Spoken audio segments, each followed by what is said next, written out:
Saudações alvinegras, está começando mais um Globo Esporte e vamos ver as notícias do Botafogo agora. Gente, o atacante uruguaio Lucas Vijalba chegou ao Botafogo e prometendo muita entrega. Dá uma olhada. Quando digo que vou dar a vida, é porque é algo que falamos no Uruguai.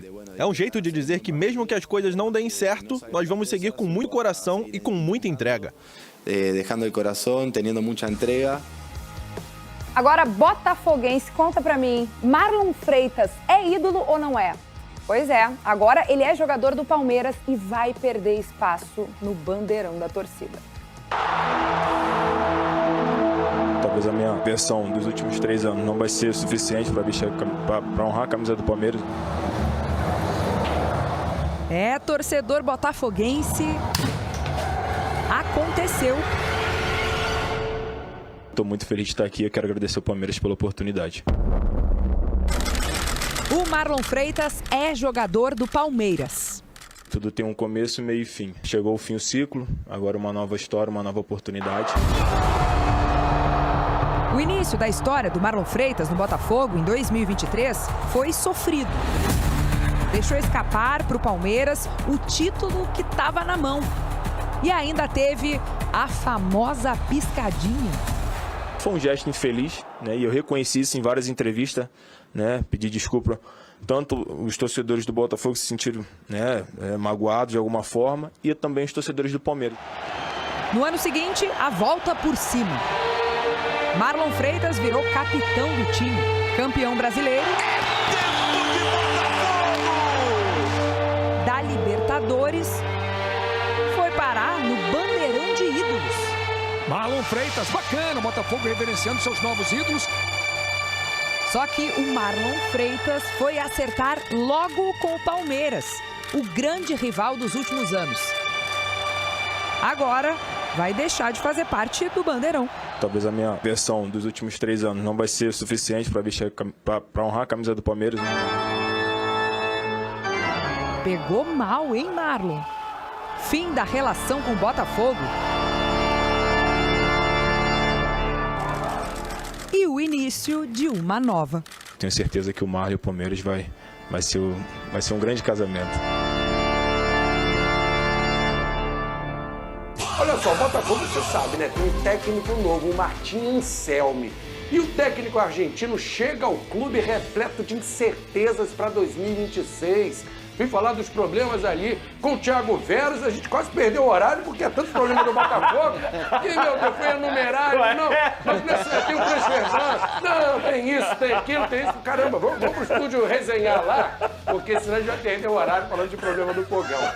Quais são os principais desafios do Anselmi no comando alvinegra? A nossa Alcilene Brito preparou uma reportagem sobre esses desafios e na volta a gente vai bater um papo com o Thiago Veras e com o Vene Casagrande sobre isso. Bora ver!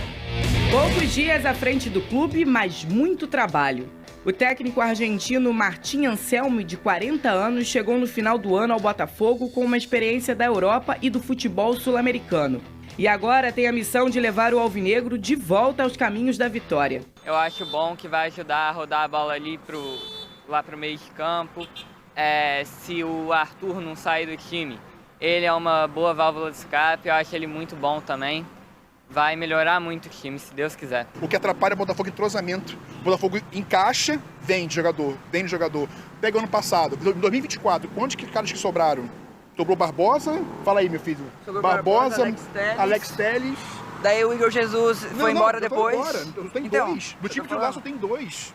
É muito ruim isso, sabe? O treinador está conhecendo aos poucos seu elenco, mas já mostrou que tem um perfil ousado e decidido. Campeão pelo Independente Del Valle, Anselmi quer colocar em prática suas convicções logo de cara. Com isso, o Botafogo irá atuar com 3 zagueiros, uma linha de 2 alas e 2 meias por trás de um centroavante. A última vez que o alvinegro usou essa formação foi na reta final do Campeonato Brasileiro de 2023, sob o comando de Thiago Nunes. Ele está vindo com vontade, né? A gente espera que ele faça um trabalho bom aí, que receba novas peças de reposição, né? Mas eu tenho uma boa expectativa para ele, sim. 2023 foi um ano meio que para a gente esquecer, né? Mas se ele chegar seguir na linha em 2024 evoluindo, a gente vai conseguir bons resultados aí esse ano também. Esse ano a gente vai ganhar Brasileirão, vamos ganhar tudo esse ano. Esse ano vai ser tudo do Botafogo, graças a Deus. É isso que o Textor quer, é o que o torcedor gosta, o time pra frente, só que tem que tomar cuidado, né? Tem que ter uma estrutura, tem que ter um alicerce bom defensivamente. O técnico terá ainda que conquistar a equipe que irá comandar. Se depender das boas passagens que teve, a tendência é dar certo. O principal desafio do técnico argentino será implementar seu estilo de jogo de forma rápida e encontrar uma nova liderança para o time, já que perdeu o capitão Marlon Freitas para o Palmeiras este ano. O Marlon, quando eu vi assim que ele é pro Palmeiras, eu não acreditei assim. Eu falei assim, não, né, ele não vai fazer isso. Mas daí ele foi, né, fazer o quê? Eu vi muita gente criticando ele, falando que ele ia trair e não sei o quê. Mas eu fui olhar assim, eu acho que ele não é não, porque jogador vai e vem, a torcida que fica, então eu acho que a gente vai conseguir encontrar um novo capitão para substituir ele. Tão bom igual o Marlon, eu não sei, porque ele era realmente muito bom. No vestiário ele fazia muita diferença.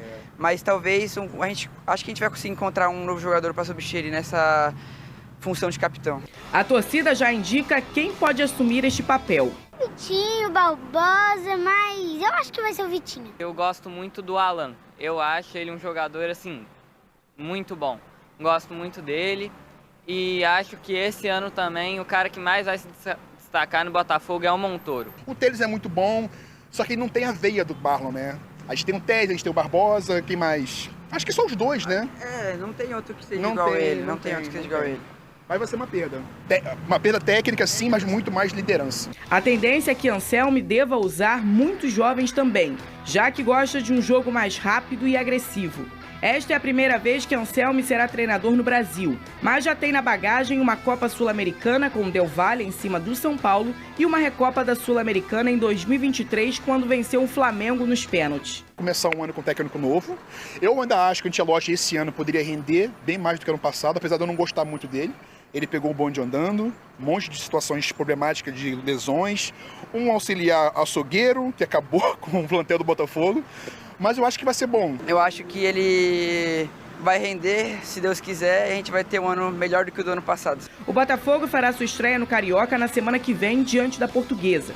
E já em fevereiro inicia a trajetória em busca da glória eterna. O treinador terá que comandar a equipe na pré-Libertadores. Se for igual 2024, o alvinegro tem tudo para terminar o ano comemorando. O Botafogo ainda lida com a situação do transfer ban e muitas mudanças. Grandes desafios para a era Martim Anselmi, que começa precisando levar o alvinegro para grandes conquistas. Vamos torcer, né?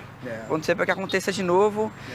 Que a gente seja campeão da América, da glória eterna. Esse cara tem que ser o furacão também, porque ela já perdeu logo de cara, né? Agora essa mudança agora que o brasileiro começa no início do ano, é jogo na altitude, se eu não me engano, isso vai ser um problema, a gente não teve isso em 2024, né? Isso vai ser um problema, espero que dê certo, né? O Botafogo historicamente não se dá muito bem com a altitude, mas vamos torcer que esse ano a gente melhore comparado com o ano passado.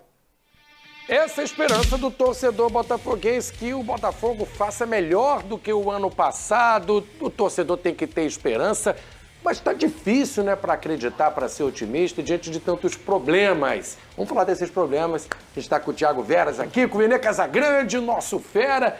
Deixa eu já jogar essa pro Thiago. Claro. Vene, primeiro, os desafios do Anselmi. Como é que você viu a escolha do técnico argentino, esse início de trabalho, diante de tantos problemas, e o cara tem que pensar ali dentro de campo. É claro que não dá para o problema extra-campo separar tanto quando ele não recebe reforços, os caras que chegam não são inscritos, ele tem que trabalhar, a princípio, com o que tem ali, que é a realidade do Botafogo.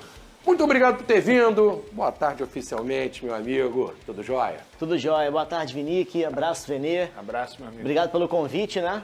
Eu acho que quando o Anselmi foi contratado, ele sabia muito bem o momento do Botafogo, o que ele tem que fazer, as peças que ele tem na mão. Eu acho que o principal objetivo dele é devolver essa questão do Botafogo Way, modelo SAF, de um time que é ofensivo, né, de um time que é dominante, que é intenso e que em alguns momentos o Botafogo se perdeu em relação a isso na última temporada, né? E tem que ter peças para isso, né? Até agora foram poucas peças. O Botafogo, conversei até um pouco mais cedo aqui com algumas pessoas e me garantiram que o Botafogo não vai perder essa questão de contratar, das novas aquisições, de reforços, de jogadores que se encaixam dentro desse perfil, dentro desse modelo. Mas hoje é uma questão um pouco clara que há uma certa dificuldade. Primeiro o Textor tem que resolver, né, internamente com a Eagle as questões financeiras. Há um mês o Botafogo emitiu uma nota dizendo que tem as garantias para pagamento de transfer ban, por exemplo, que o planejamento foi apresentado, mas se não resolver essa questão interna, há aí um complicador. Por hora o torcedor não sabe exatamente qual é o planejamento de fato, como que tipo vai de pagar orçamento, essa dívida, né? como que paga, apesar da garantia, né, dada pelo clube publicamente de que a coisa vai se resolver. Aliás, o que eu soube hoje é que não me deram data, dia, se são alguns dias ou se é na próxima semana, mas que o Botafogo vai resolver a tempo de registrar os seus jogadores, né, de ter os atletas em ação. São poucos reforços até o momento, são 2 jovens zagueiros e o Vidalba, que acho que até veio para ser titular, um jogador uruguaio atacante, e que o Botafogo tem objetivos claros de que não vai perder, né, o foco desse modelo de contratação, né, no mercado, de achar bons jogadores, mas a torcida espera que isso seja feito de forma mais rápida possível, né? E o técnico, acho que o principal desafio é esse, é desenvolver ou aperfeiçoar esse modelo que no ano passado ficou um pouco ali meio que claudicante, né? Tanto com o Renato Paiva quanto o David Ancelotti, o Botafogo quer que o Anselmi faça esse time render como rendeu anteriormente lá com o Arthur Jorge, enfim, sabendo que são momentos, que são peças diferentes, mas espera que ele possa de novo colocar o time nesse caminho. Mas uma pressão pro técnico argentino, né? Olha só, eu quero o time jogando igual o do Arthur Jorge. O Arthur Jorge tinha Luiz Henrique, Almada, Igor Jesus. Dá teu jeito aí, eu quero igual o de 24.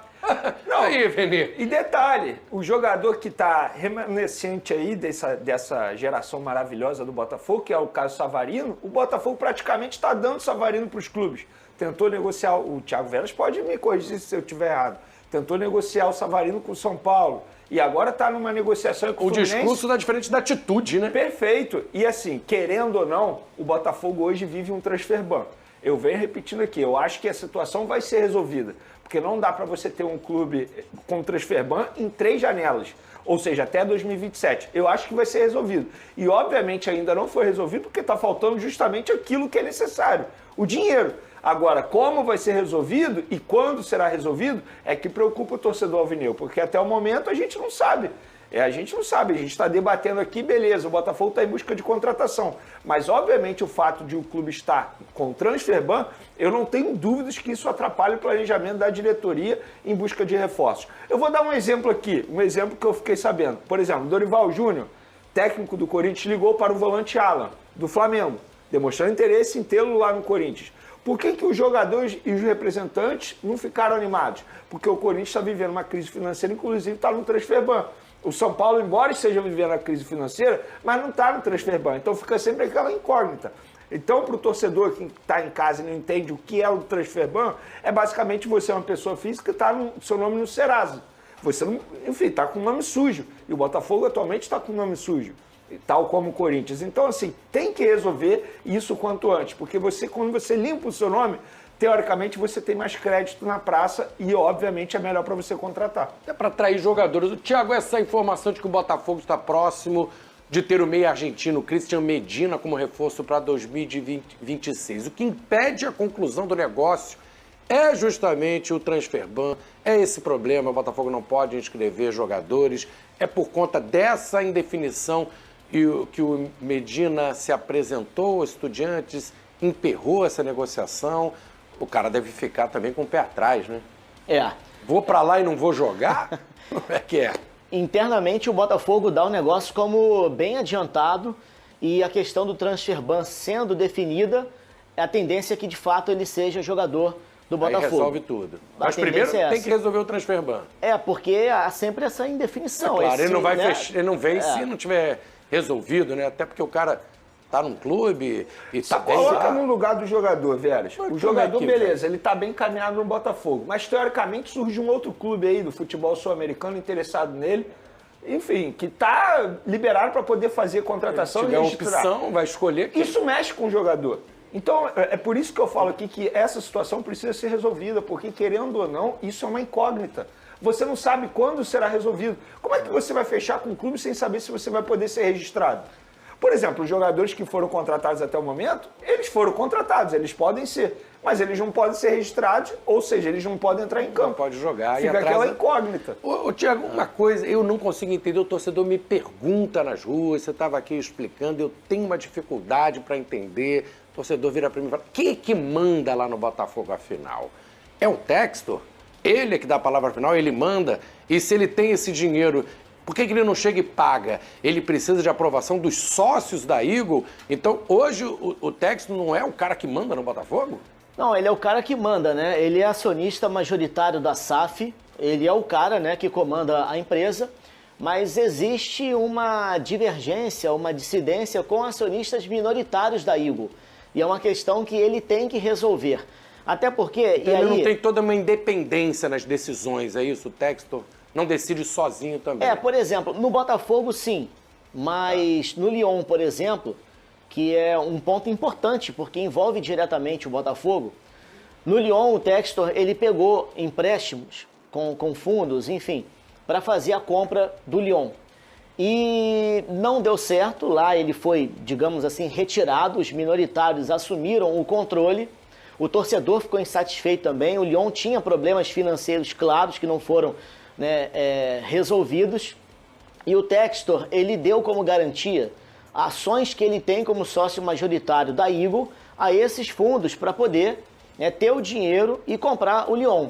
Só que toda essa transação com o Lyon, ela ficou sendo uma transação que gerou problemas e tem interferência no Botafogo também pelo sistema multiclubes, né, que a Eagle exerce. No Botafogo, ele é o cara de frente. A questão até que gera um embate, por exemplo, com o associativo, que se fala muito também hoje nos bastidores e tal, é porque eles querem que o Textor, né, essa apresentação dos dados, de documentos, de planejamento, de orçamento, ela seja feita. Faz até algum tempo que ele não vem aqui ao Rio de Janeiro.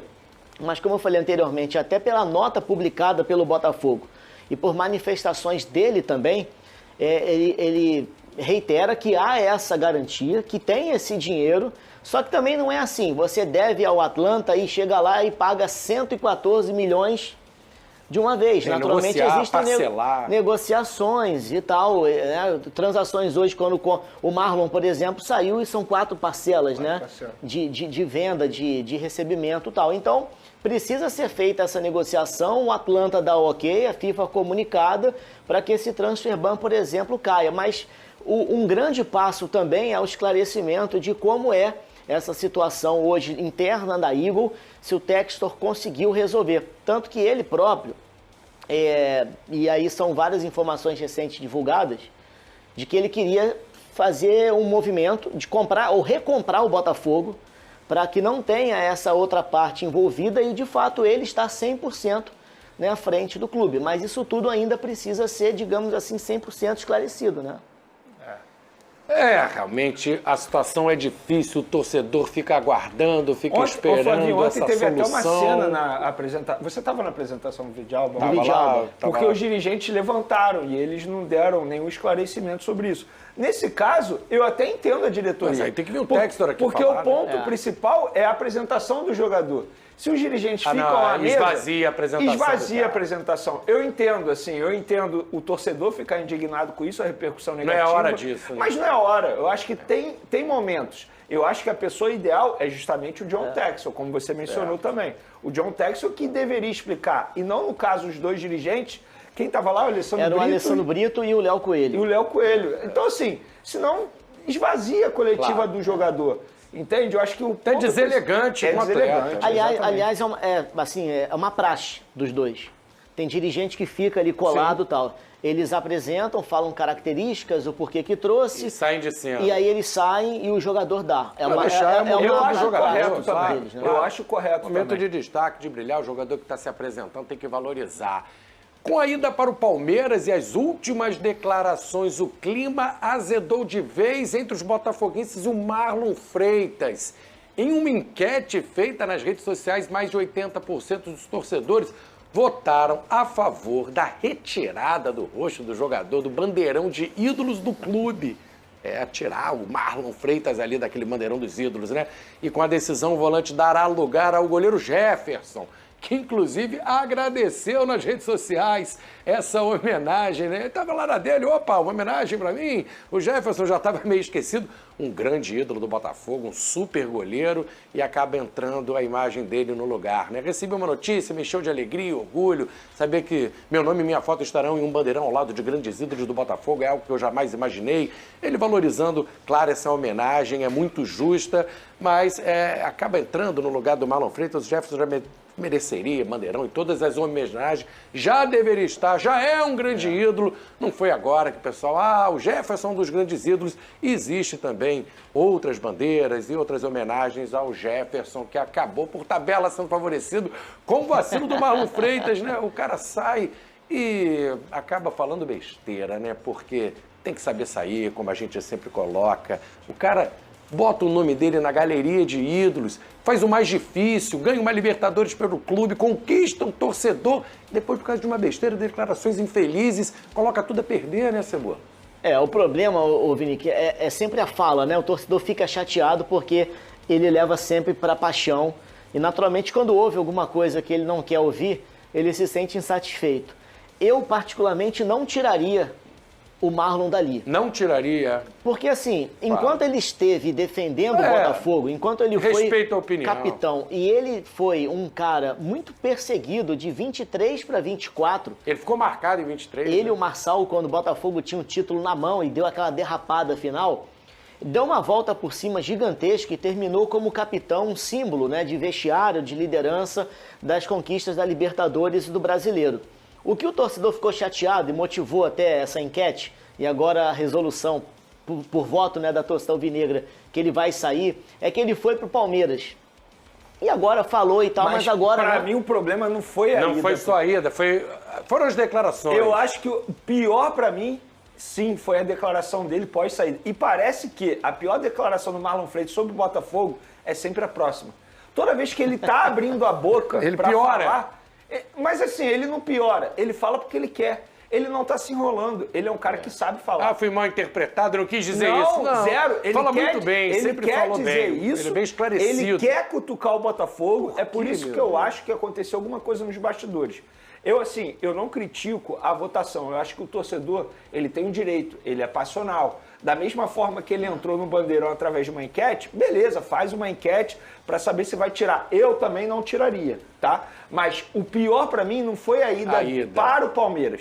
O pior para mim foi a declaração, ou melhor, as declarações. Porque a todo momento ele tá abrindo a boca para falar do Botafogo e a todo momento ele quer cutucar o Botafogo.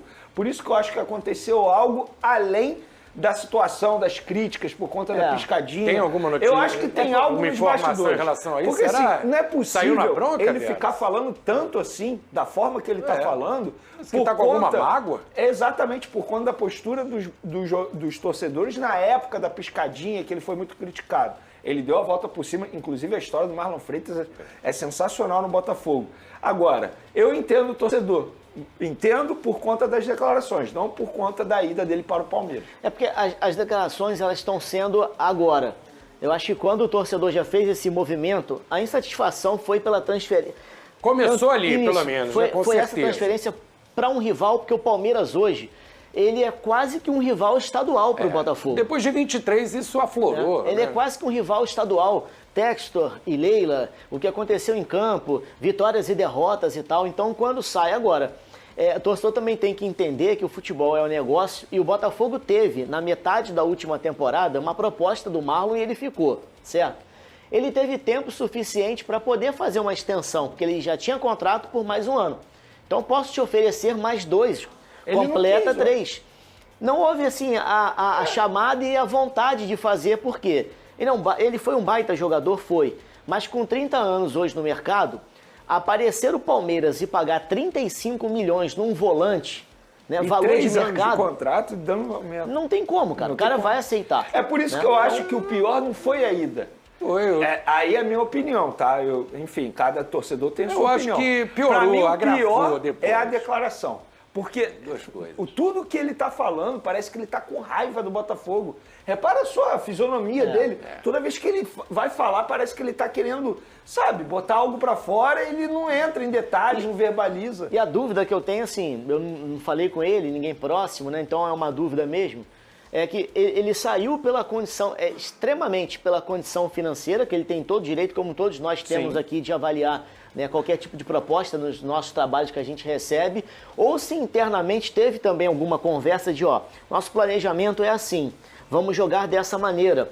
O nosso time, se ele sentiu que poderia no Palmeiras ter uma visibilidade, um protagonismo de temporada como time também, melhor do que do Botafogo. Eu isso acho eu não que sei no se Palmeiras aconteceu, ele né? enxergou mais estabilidade. Talvez Porque isso. hoje o Botafogo está instável. É uma incógnita, é uma dúvida. Transfer ban. Eu acho que no Palmeiras ele percebeu isso. Vamos Mais seguir aqui, que estabilidade. tem 3 grandes clubes no Rio de Janeiro pra gente falar também, além do Botafogo. Eu só dar aquela última informação do Kadir, que a gente estava pensando aqui em falar, acabou se estendendo, mas o Kadir convocado para a seleção do Panamá, 18 anos, é a primeira vez que era convocado para a seleção principal, para os amistosos contra Bolívia e México, viaja neste domingo para se apresentar lá no Panamá e retorna ao Botafogo na última semana. Então é isso, esse foi o vídeo de hoje. Se gostou, deixe seu like, inscreva-se aqui no canal caso ainda não seja inscrito e espero você no próximo vídeo.